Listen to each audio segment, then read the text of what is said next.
Big Balls Bob. Not to be confused with Tiny Balls Todd. I do have a body. It's very fantastic. More of a temple, really, than a body. I can't tell if he's doing a bit or not. I'm glad you brought that point up because Todd's a pussy. It's right next to Todd's OnlyFans. It's on the internet. Yeah, Todd's not dumb. I tried to get in a high honors English class once, and they called my parents and were like, hey, just tell him he can't do it. It shows. It really shows. I'm a dumbass, and I'm sorry. The first time you've been let out of mom's basement, right? Oh, no, I'm still in mom's basement, actually. I hate you guys so much. I'm going to throw these two guys into the screen so that if I die, they can carry on the legacy of crap that is this show.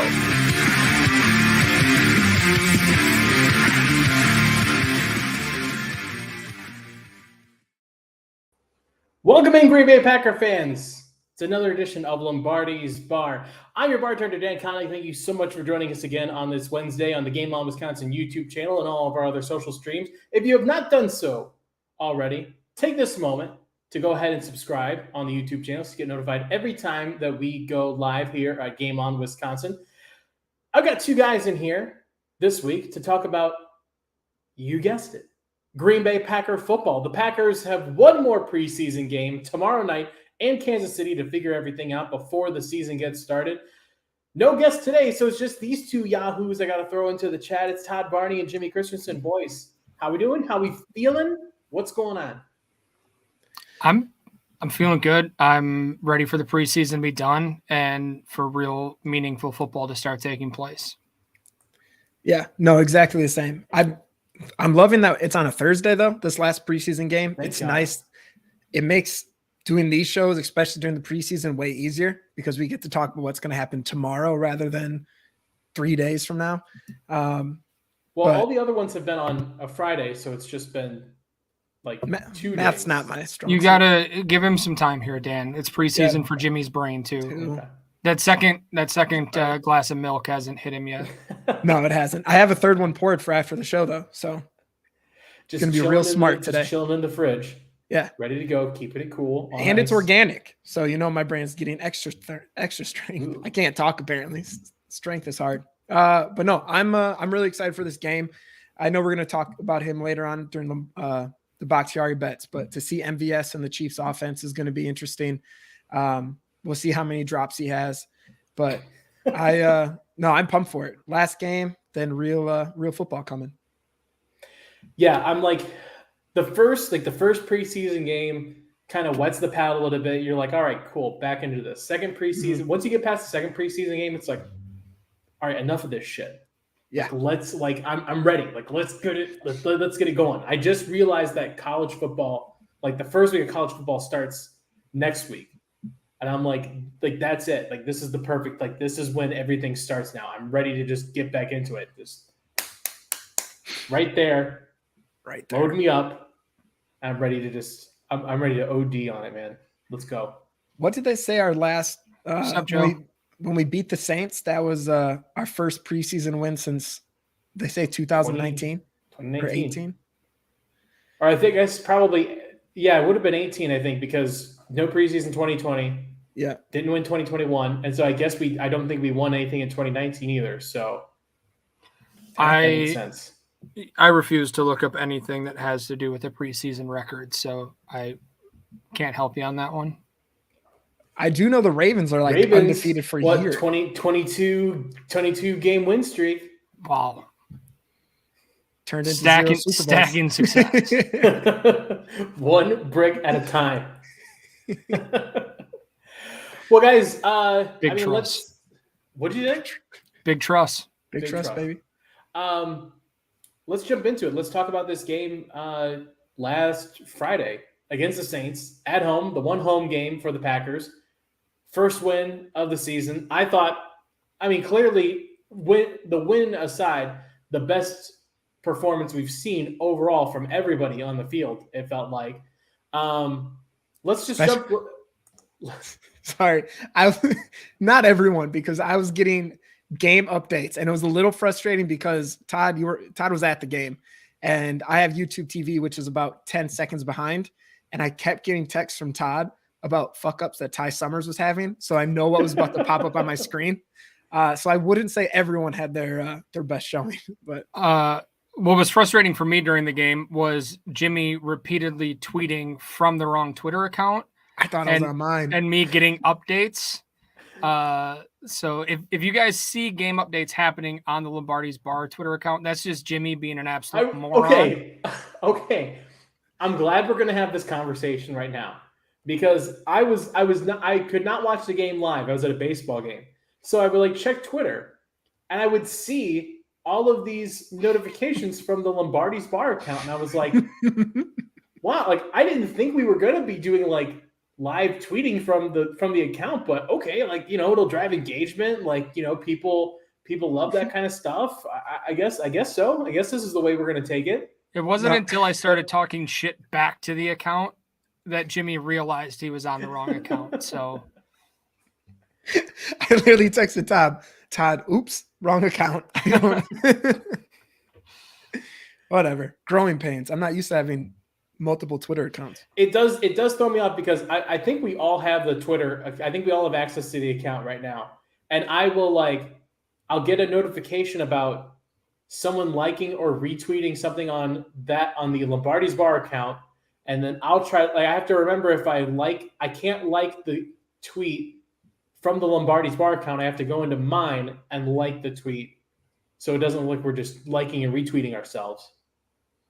I'm fine with it. I'm fine with it. I mean, most of the stuff that I tweet out, I retweet anyways, because the only thing I love more than the sound of my own voice is how my own tweets look. So.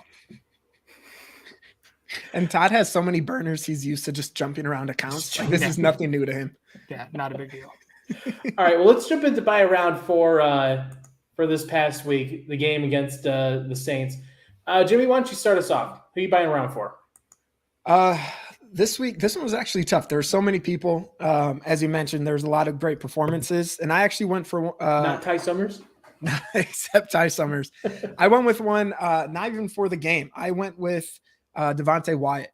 Matt Schneidman, friend of the bar now, put out an article of Devontae Wyatt, his interactions with Rodgers. He saw him sitting alone at the table and didn't want to sit there. He didn't think he thought Rodgers would pretty much tell him to go fuck off. And then the coach told him oh no, it's fine. Go sit there. And they started talking. He's been getting some tips from Rodgers on things he's seen from defensive line to improve.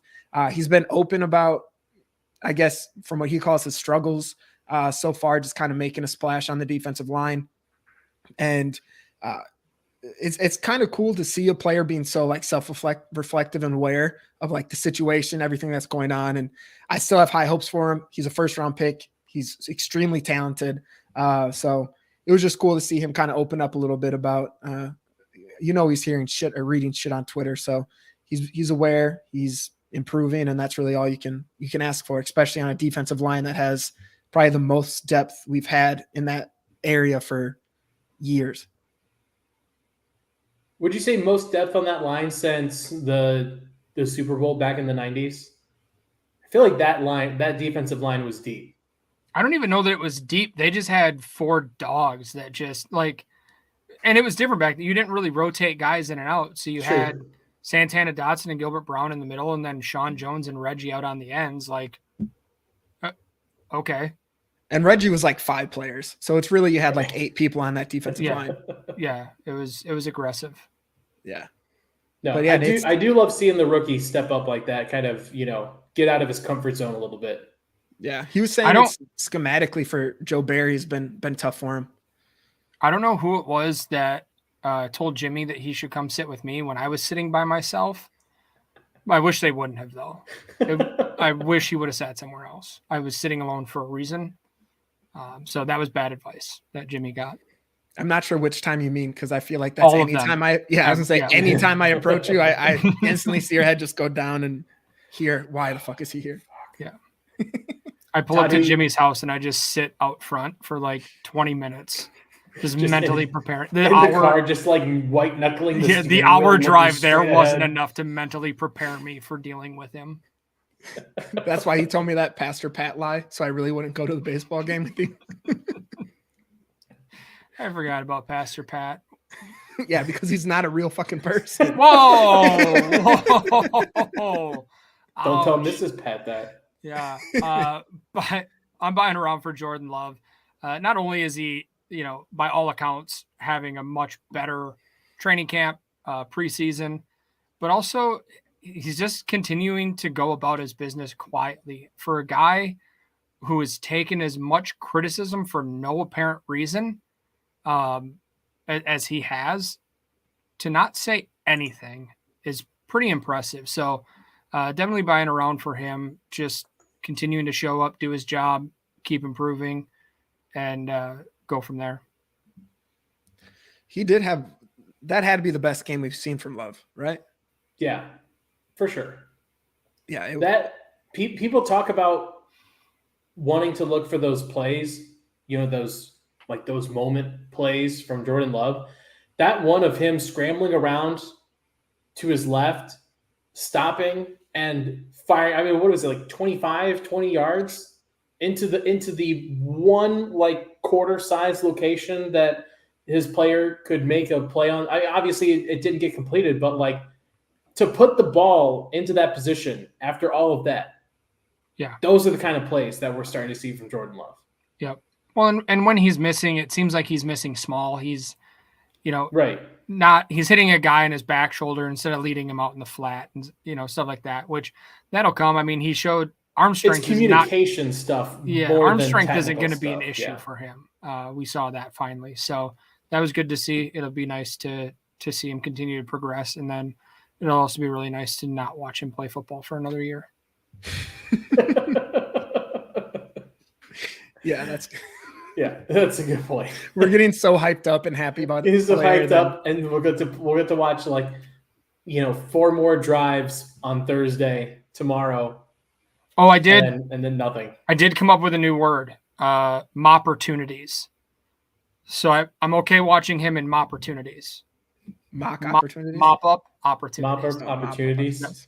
Yeah. Trademark. So, you're welcome. You guys can use that. I won't, but thank you. No thanks. I'm going to buy around for Micah Abernathy. I have fallen in love with this guy. I am the conductor of the Micah Abernathy choo-choo train. Great first name. Fantastic name. Great last name too. Dolores Abernathy. Anybody? Westworld fans? Yes? No? No. Yes, just you. all are? No. All right. Micah Abernathy. Love this kid. What was it, 10 days? Signed 10 days before the Saints game, I think. And then went out there and he had a pick, which was an amazing. I mean, it wasn't it wasn't a Clinton Dix interception where the ball was skied 20 yards over the wide receiver and he just fair catches it in, at the back of the play. That was a full on effort play from Micah Abernathy. And to get down in bounds too. That was impressive. Yeah, to get in there, make the play, get down. He just finished playing the USFL season a month ago. And I have it up here. He's 6th on the team in special teams snaps. They're playing him all over at safety. This guy came in and he had an opportunity with the depth issues at safety and just that Big Bird kicking the door in meme, came in here and said, I am the it feels funny saying this, I'm your fucking 4th string safety, bitch. It's me, Micah Abernathy. Here I am. But and just come in and just have the opportunity and just make the most of it. I love Micah Abernathy. I'm all in for him. And with the injury to Vernon Scott now being released because of that, it's his to lose, I feel at this point, kind of coming in there. Obviously, Levitt is probably the favorite at that point. I know he's injured right now too, but he's Richie B's guy. But still, there's definitely a chance he can make his mark and make the team. Gil put in the chat, he's a Razul pickup of this year, and I pray to God he is. That would be incredible. If we hit on that 2 years in a row, that'd be. I'm going to get both their faces tattooed on me. I don't believe that. I won't, but I'll say it. The other thing, he's the highest. I've got the thing pulled up here, the article I was reading. He's the highest rated defensive player this preseason for the Packers, Mike Averdack. So I'm all in on this kid. I love him. Let's go to the other side. Pay the tab. Who needs to pay the tab? Todd. I'm gonna go with Richie B. I had him up here a couple weeks ago. You guys got mad at me, told me to give it some time, let him play a couple of games before I jump all over the special teams. I haven't seen a single thing. And so now that he's played literally a couple games. Yeah. Have you guys seen anything? Like we were being told that like this was what was going to solve it and that he was a guru that was going to come in and fix it. I haven't seen a single like moment of success to make me go, okay, yep, they're going to be all right. Amari Rodgers kickoff return week 1 was pretty good. He caught it. Good job. He also got like past the 50 yards. Don't care. Maybe this Packers special team was so fucked up that the stuff happening right now is still slightly an improvement. Sure, but it's still bad. Yeah, it's not going to go from last to first just is, because Richie B comes. Right. And the thing is I don't think that I think the special teams you're seeing right now isn't the special teams you're going to see in the regular season. I hope not. He's moving guys all over, like especially like on the kickoff and like he's changing guys in and out both of these games. He's just throwing shit at the wall to see what happens. Okay. I don't think bad special teams right now is too much of a worry. So the fact that they can't get enough guys on the field? Yeah, you've got fucking, Ty Summers out here still like run around on special teams. Either way. The fact that Ty Summers is still here blows my mind. But yeah, no, I still have no confidence in the special teams. I haven't seen anything from them to make me go, okay, great. It'll be all right. I think it's fair though to not trust, even if they were playing well, even if there was a marginal increase of the play. I think it's reasonable to not trust it yet. Just because you would assume a good chunk of the guys that are playing special teams right now are going to be on special teams. The only guys that aren't playing right now are your starters. I don't know. Even if you have some starters playing on special teams, the majority of them are going to be backups. You're not going to have 8-9 starters playing special teams. I mean, hasn't that been Bisaccia's? Like, he's had starters playing, but not. I don't know that it's the majority of them. You're going to put Preston and Rashawn and Kenny. And like, I'm not saying those guys. But that's just it. Like there are guys that aren't going to play special teams that are starters that just can't play special teams. Yeah. I think that there's look, I want to keep going back to the Ty Summers example. Ty Summers is still out in this motherfucker. Like he hasn't been playing a ton of special teams. He played a bunch last week. I don't think he was out there a lot week 1. I'll have to go back. No, not week 1. I shout out to Acme Packing, did a really good article of comparing and contrasting who was out on the field for special teams week 1 versus week 2. And that was one that stuck out was Ty Summers, like for some reason, is still back out here in week 2 taking special team snaps. So I think, I don't know, 2 with like the 10 players on the field, 12 players on the field. It's going to be a lot easier during the season. Like when Dan said, you're not constantly rotating players. You have your set thing and you get out there when it's your time. But right now, when they are rotating, even on special teams, like those mix-ups, they shouldn't happen. But it's a little understandable on why they do because they are constantly changing players. During the regular season, I don't see that shit happening. You better hope that they don't have one fucking not enough men or too many men on the field, Jimmy, because I'm coming all over your face with it. Wow. Whoa. Whoa. Don't know if that's a threat, if that's like a celebration. I'm not sure what's going on. I was about 2 words into that sense and decided that I was zigging and I was going to keep zigging. So count me as horny and terrified. Jimmy, who needs to pay the tab for you? I don't even know after that. My brain's fried. I'm going with Darnell Savage. Right now, Rasul Douglas was playing safety. with the ones right now, and we've seen him just completely step up last season. And this could be an area right now where you have Razul kind of stepping in wherever they need him to be. And if you perform as well there, like who knows, there's a chance Savage could be that third safety instead of the starting one. Obviously he hurt his hamstring earlier, but I don't know. That's just kind of, he's always had his up and downs. He either has really incredible splash plays or he'll be in the right spot. The ball will hit his hand and somehow he drops it. Even though Hadley probably could have caught the ball. So I've Savage, seen her hands. They're not that good. yeah, they're not. I know, but there are Savages.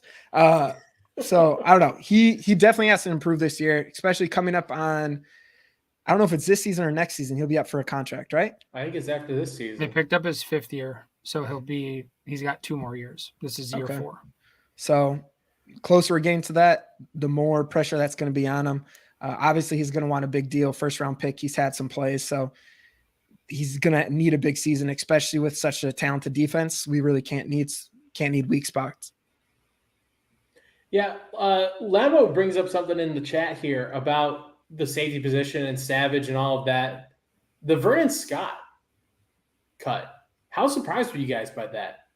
Like, that really took me off guard. Like, he was a guy just 2 years ago. Everyone was saying, like, Vernon Scott could be, a real role player on this defense. When 2 years ago, when everybody was saying, man, if Darnell Savage doesn't get any better, which is the same thing we're saying about him now.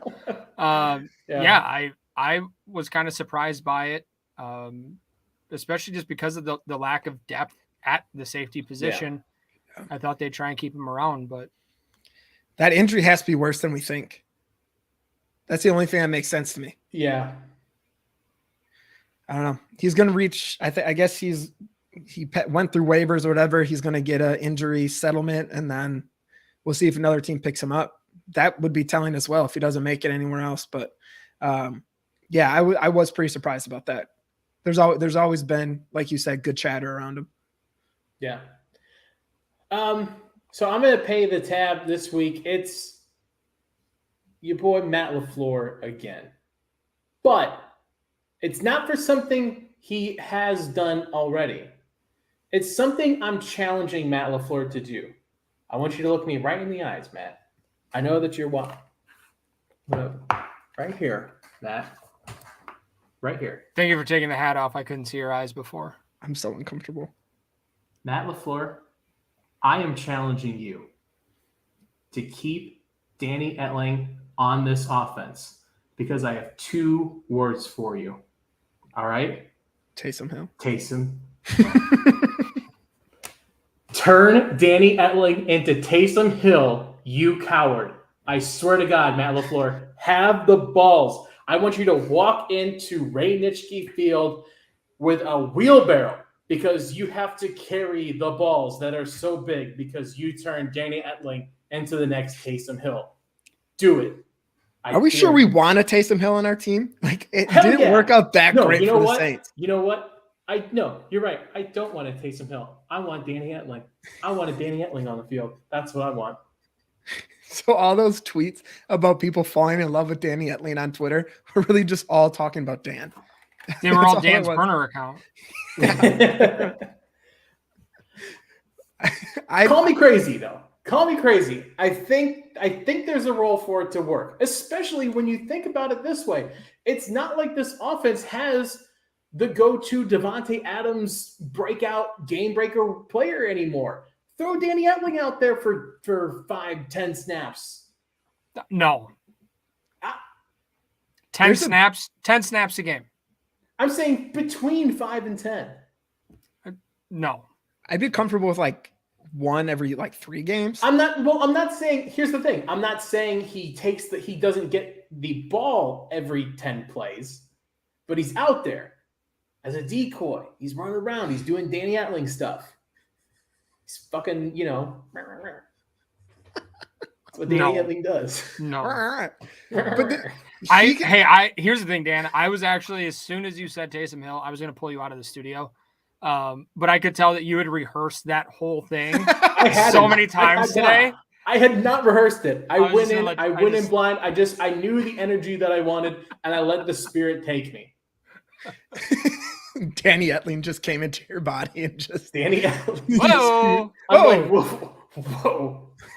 Talk about a capital P phrasing. I think Dan's down for it though. He sounds like seen it. Danny Etling? Is he buff enough though to like do tight end stuff like Taysom Well, Hill see, does? that's the thing is, I'm not saying he needs to be exactly the Taysom Hill He needs guy, to be Danny Etling.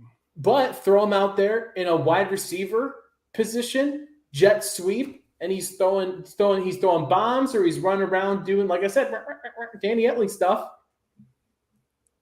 I think I can make it work. That's why I'm challenging Matt LaFleur. Make it work, Matt.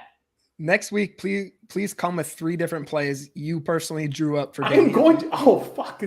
Well, now I know what I'm doing tonight. All right. That'll be our next post on Twitter. Yeah, just to say, Danny hey, Etling plays. watch Game On Wisconsin tomorrow for Dan's newest article that he's putting out. Plays Danny Etling could run in the regular season. Danny Etling could run. But he wouldn't be able to be. Isn't there a rule about QB3 playing? So they'd have to put him in a different position. Yeah, call him a wide receiver. Call him a fucking tiddlywinks. I don't care. Get him just get on the field. I don't think tiddlywinks is a recognized position in the NFL, Dan. Yeah, they don't allow QB3, but they allow tiddlywinks. One That's tiddlywinks. fine. Yeah, everybody gets one tiddlywink. But like put him back there as on special teams in the punt formation, and then you got the threat of a guy that's going to throw or pass. It just do it, Matt. I feel like that's the last thing our special teams needs is throwing Danny Etling in there. Exact thing I'm going to tell you this: needs. If he can punt and if he can hold, along with the other athletic ability that he brings to the table, I'm okay with it. He'll fill a Gatorade for you, man. He'll do it all. All right, what's next in this show? I can't talk about Etling this much longer. Well, next is a big announcement for all of Packerdom, because Lombardi's Bar is bringing it back. Doing it again. We're running this shit back. Back again is our best Packer Bar in America contest. We are opening up submissions this week, tomorrow, right before the game. Taking submissions for 2 weeks, right up until the kickoff of the season. And just like we did last year, we want to have and promote all of the best Packer bars in America. Because I'll tell you what, this isn't even for the Packer bars that are out there, the Packer fans. Like, this isn't even for them. This is for us, because we had such a kick-ass time down in Cincinnati, Covington, whatever. Like, that was an absolute blast. And I want to go do this again somewhere else. I want to go somewhere completely up. Last year, the runner-up was some place in Gooseneck, South Carolina. Like, that's the kind of stuff I want. I want to find this awesome place again, go out there, celebrate with Packer fans. So the contest is opening back up this year. We're going to find another Packer bar. We'll tweet out the link. We'll promote the shit out of it, but get your submissions ready now. Yeah, it was a ton of fun. And if you think, like, unfortunately last year we had to scrap plans to go down there for the last regular season game. That was night 2 of the draft. Yeah. It was a blast. Absolute blast. So yeah, definitely. This is mostly for us. We won't 100%. lie about that, but yeah, definitely. If you've got anything in mind, any spots, make the submission. We'd love to roll out. I'll let you guys answer that question. Can Max win again? No, because we're already making plans to go back to Max here at some point soon. Because they basically wanted us to move there. They wouldn't let us leave. And I would. And I would. I'll sit on that bar floor anytime. Yeah. But yeah, so that's the big news. That's the big news this week. Second edition of the Best Packer Bar in America contest here at Lombardi's Bar. Yeah, so we'll find a good one this year again. We'll find a good one. I would love to do. I've heard about these ones in San Diego and Denver two places that I've heard have great Packer bars. Right off the top, I'm going to tell you this much. I am not road tripping to San Diego with Jimmy. That's not happening. That's not Come happening. on, man. We'll get like a cool converter van. There's a solid chance I'm not even going to share a room with you again this year. I will be better. I will be better.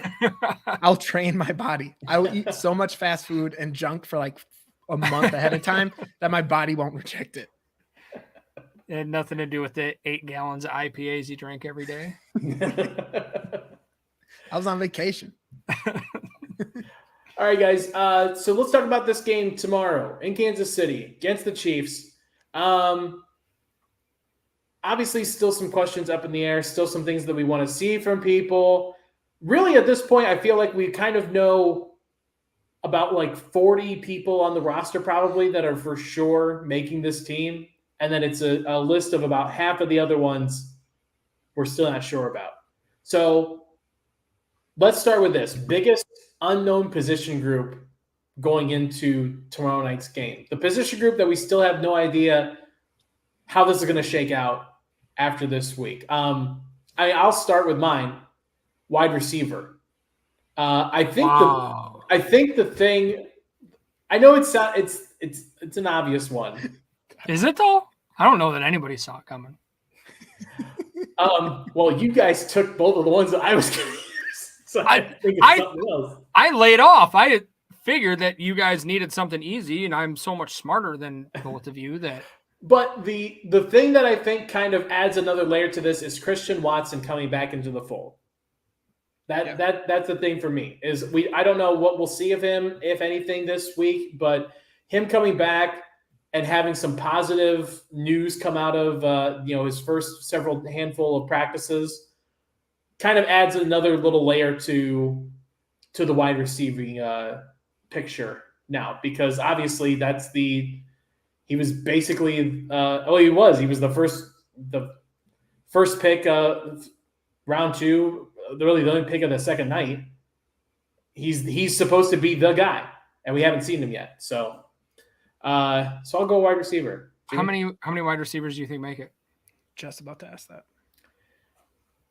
Sammy, Randall, Allen, Christian, Amari, Romeo. I think that's it. I think he goes 6. Maybe Winfrey gets thrown in there. Samari? No, Am Torrey? I missing anyone? No. Do you think there's a world where they keep Winfrey and Toure and cut Watkins? Or do you think Rodgers likes Watkins so much they're going to keep him? I don't know. Good answer. Because Thanks, Jasmine. It's hard because, like, I feel like we haven't. Sammy Watkins, I feel like, has sort of flown under the radar a little bit in preseason. Yeah. We haven't heard all that same talk about him, but he's also arguably, outside of Randall Cobb and Alan Lazard, he's the most well-known name on that wide receiving core now. He's I in don't the know. top I think 3. Hyman's a pretty well-known name. So it's like, do you I don't know, because I'm not a GM.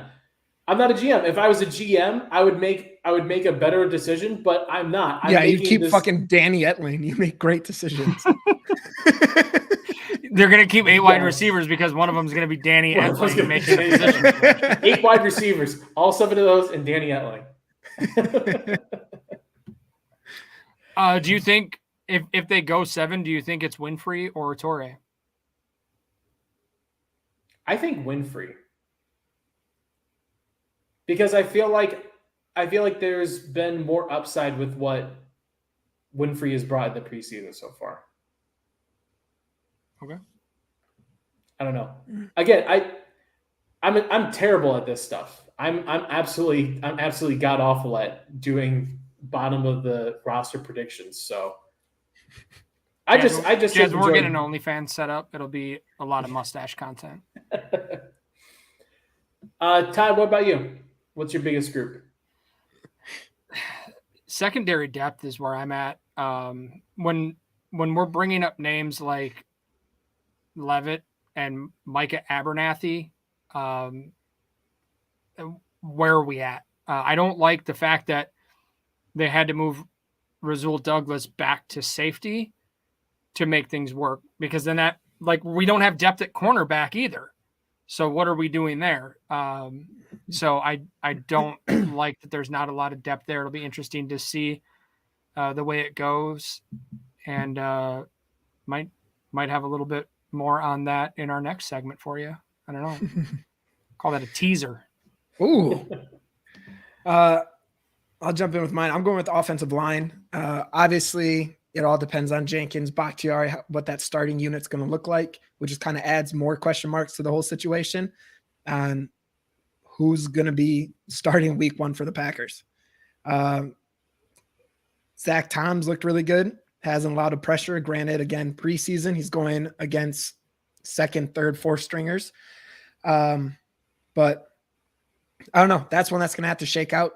Obviously, the Packers just traded an offensive lineman, so it seems like they're narrowing down on who they want. Obviously, they fucking have to. The season's about to start.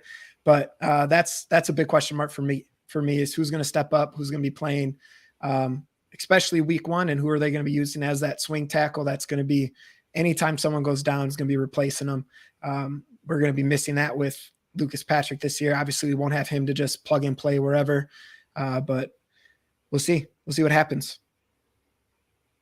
Were you surprised at all by the Van Lanen trade? Nah, I don't know. I feel like they have so much.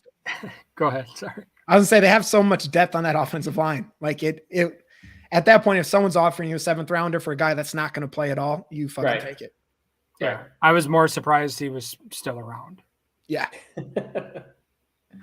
Yeah. I feel like Van Lanen stuck around as long as he did because he's a Green Bay kid. Yeah. He was the better story. He was a story, you know? So then what's the reasoning with Ty Summers? Because he's definitely not from Green Bay. Okay. Let's just jump into it then. Bold roster prediction, because I think we've all three talked about our bold or alluded to our bold roster predictions. I'll say that Ty Summers makes the roster because he's survived 2 cuts at this point, and he's playing more special teams now. I don't like it, Todd. I'm not saying I support it or I like it. I'm just telling you which way the wind is blowing at the moment for me. I think it's a Rich Bisaccia, Ty Summers thing, and I think that's the only reason he sticks around. I think how the turntables. I think they gave him as many snaps as they did to see if they could find anything positive about his game, and he failed miserably. There were no plays that he made. He lost his jock to Ian Book, of all people. That was bad. And then got ran over by him 2 plays later. I'm not going to go back through my entire text conversation with Jimmy from Friday night, but there were a lot of text messages to the point that Jimmy finally said he was just going to go walk into traffic. So, like, I'm not going to look at snap counts and say, yeah, he's going to make the team based on that, because he didn't show anything in any of those opportunities to make me go, okay, he earned a spot on the team. Put him at safety. Fuck it. No, I agree. I agree with you. I don't think he's shown it, but the fact that he has survived 2 cut downs now, a cut down after what you said there, we have all the tape of they went from 90 to 80. They're going to go from 80 to 53. This is why it's a bold prediction, Todd. And I think guys, and they're like guys getting, most of them have been dudes getting injured. They're okay, fuck it. They're injured. Let's let them go. And I think Ty Summers is going to be there for the last game because I don't see Quay Walker playing as much as he has. And so he might get a few snaps or a quarter, get him out of there. Then you just need that linebacker depth for the rest of the game. Watch Ty Summers luck into like amazing defensive play, and he's able to like Vince Papale his way it's a hot onto the cognac. roster. I don't know, Matt. Were you here earlier when I talked about transferring, making Danny Etling a wide receiver? A Cordell Stewart, if you will. That was pretty odd. I don't think there's a chance in hell, but we'll see. That's why it's bold. That's why it's bold. Does he make the practice squad? If he went, I don't. Yeah, he's going to clear waivers. Yeah, he'll clear waivers because his guy Summers. They have the Ian Book. The Ian Book footage is out there. No, I'm saying, are they even going to bring him into practice squad for the team? Oh yeah, they will. All right, we'll see. All right, Jimmy. What about you? What's your bold roster prediction? It's not even after that. It's not fucking bold at all. I was just gonna say the Packers are releasing Toure, and they're gonna trust they can get him back into the practice squad. I don't think they think anyone will take him.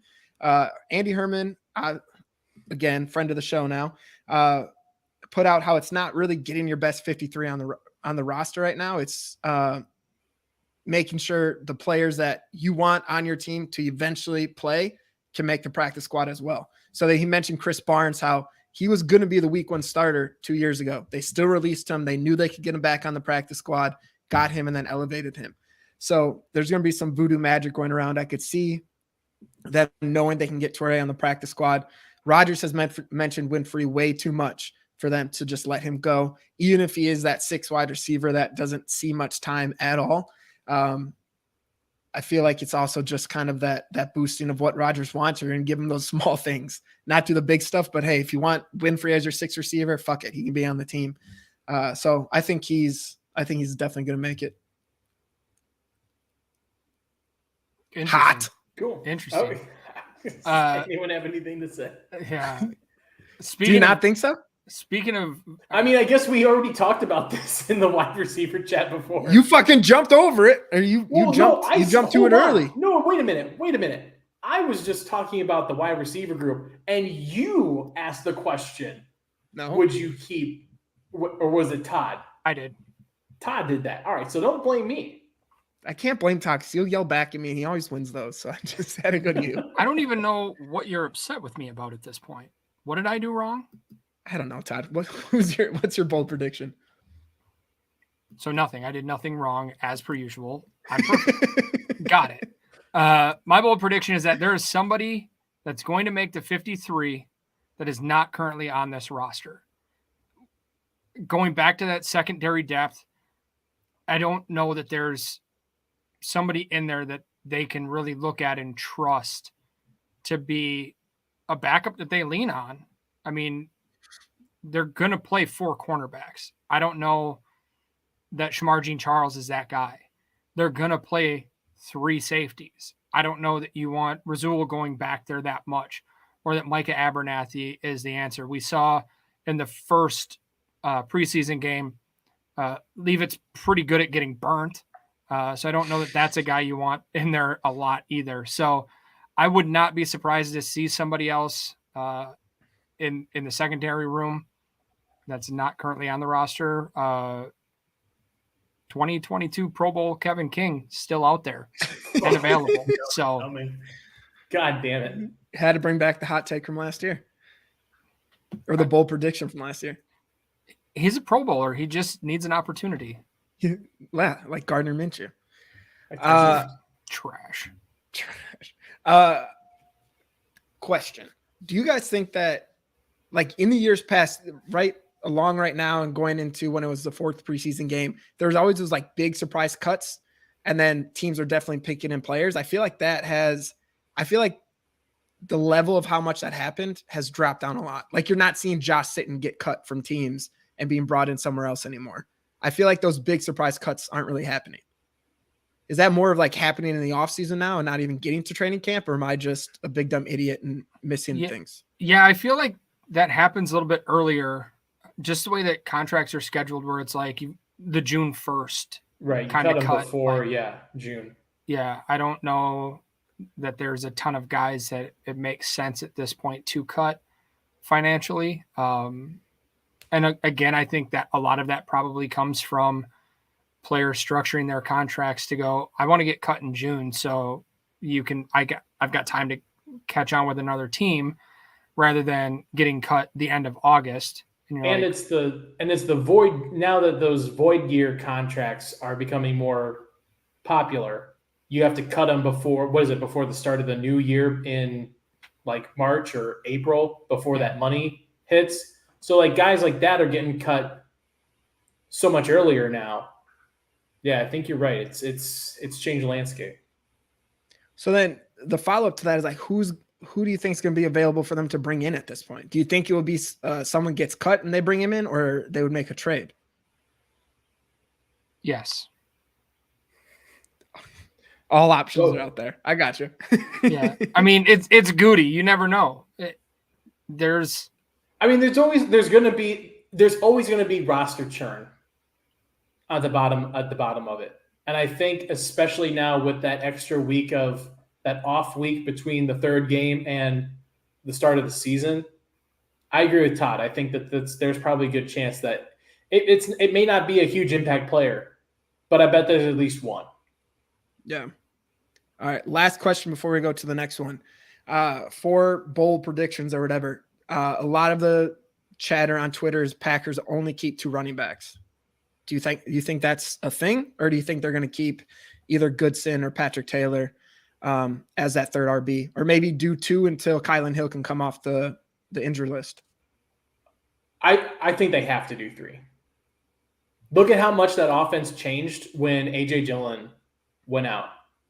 I think Matt knows how crucial it is to have good quality running backs in his offense, and so I don't think he's going to risk running 2 out there and then having something happen. And then you have to play Amari Rodgers back there.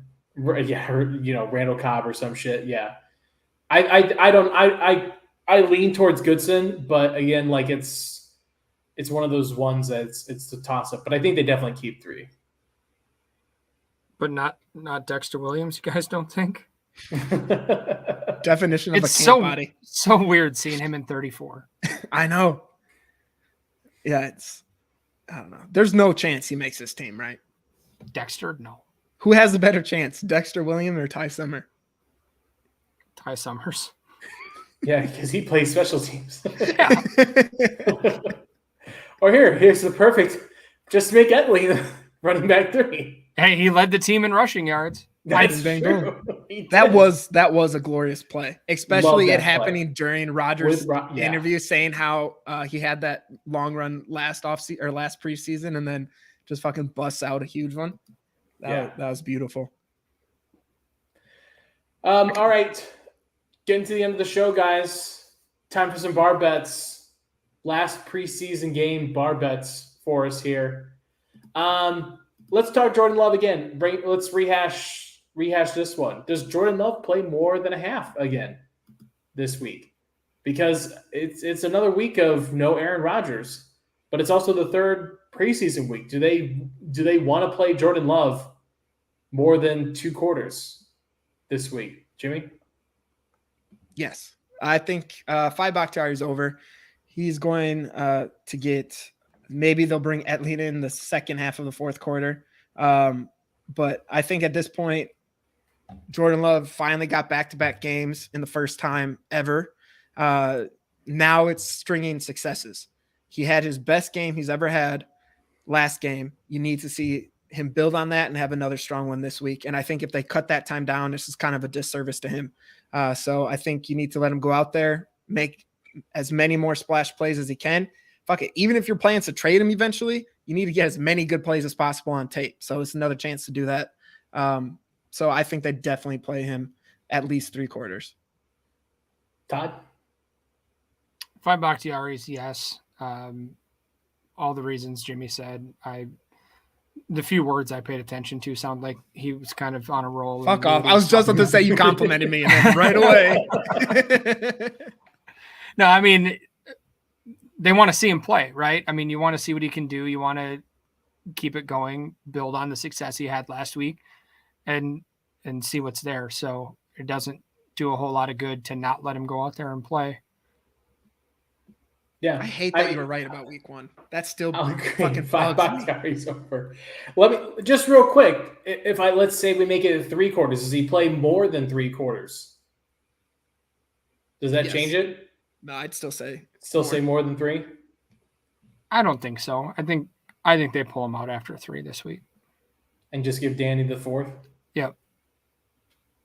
I think that's a little bit more reasonable. Let him run some more read options. That's right.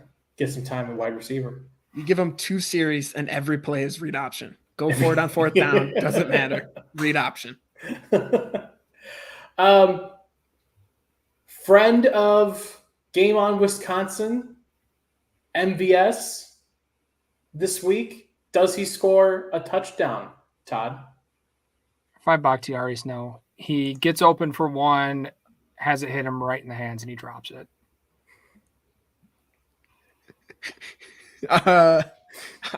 I'm going with Todd. 5 Bakhtiaris, no. And mainly just because the show was so boring. And I am still bitter about it. So I hope he does not get one. But yeah, no, 5 Bakhtiaris, no. Just think back to the Twitter the text conversation we had earlier this week. I'm gonna say 5 Bakhtiaris, but I'll say yes, he does. He's a veteran. We're playing love the kid, but Micah Abernathy back at safety. Do you think he's a good player or not? I don't think he's a bad player. You were all I'm saying is it jerking him off 10 minutes ago, and now you're wait, saying Micah Abernathy or Yeah. Evans? Abernathy. Yeah, Abernathy's a good player.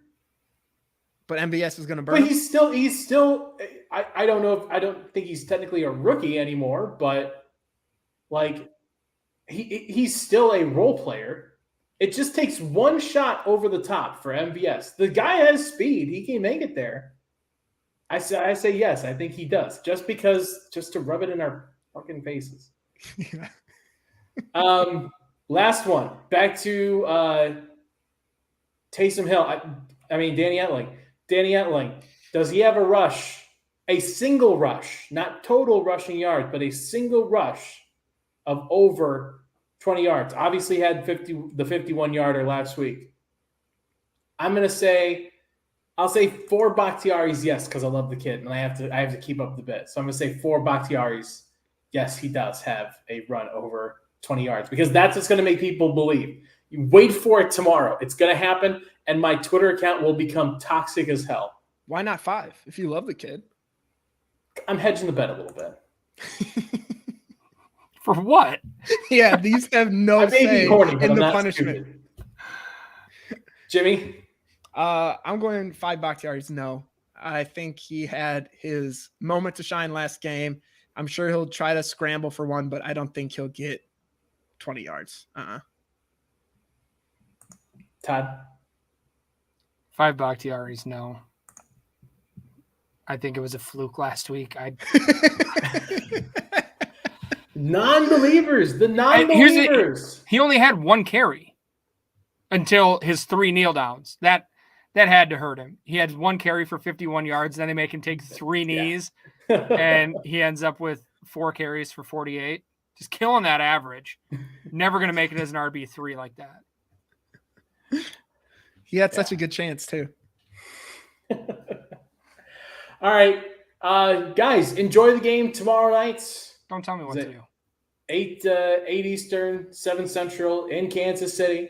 Like I mentioned this on Twitter, pretty cool, or kind of just a cool coincidence that the Packers are going to be playing against Kansas City the very first, within 24 hours of the passing of Len Dawson, the quarterback from Super Bowl I. Oh, that is cool. That is cool that he died. It's not cool that he died. Whoa. It's cool.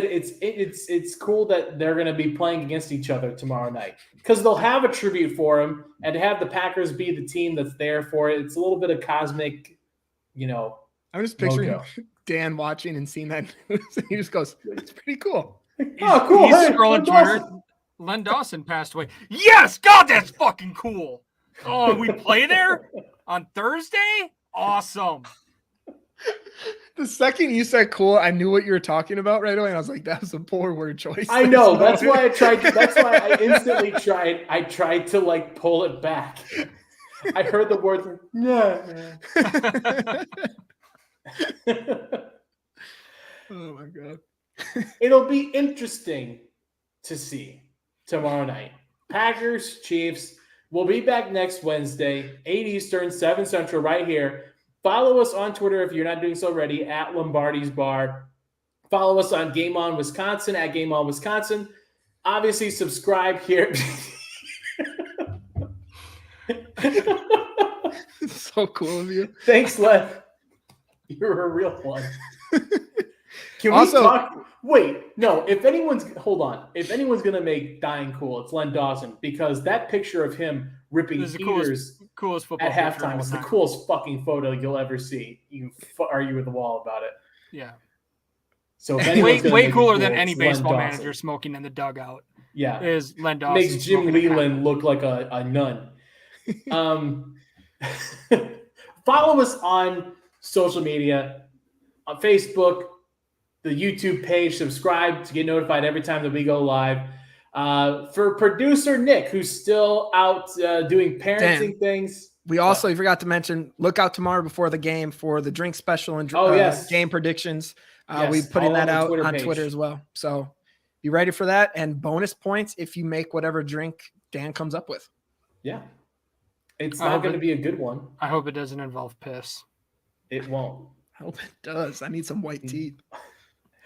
For producer Nick back home taking care of the little one, for Jimmy, for Todd, I'm Dan saying so long, everybody. Enjoy the game tomorrow and go Pack Go. Go Pack Go.